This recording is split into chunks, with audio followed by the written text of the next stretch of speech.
My name is Celia Tusiime and I'm a student at Texila American University.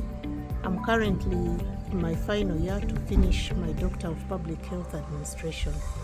When I started the program, I had been in this area for over 15 years and I thought I knew most of the things. But after starting my studies and learning some of the course units such as epidemiology and advanced public health practice, I noticed that there were some areas that I needed to strengthen, and I'm happy that the university has provided that support, and I'm on course to finish my doctorate by the end of this year. I thank Texila American University staff because whenever we need help as students, they are there to provide it. I would recommend it highly for prospective students wishing to further their studies. Thank you.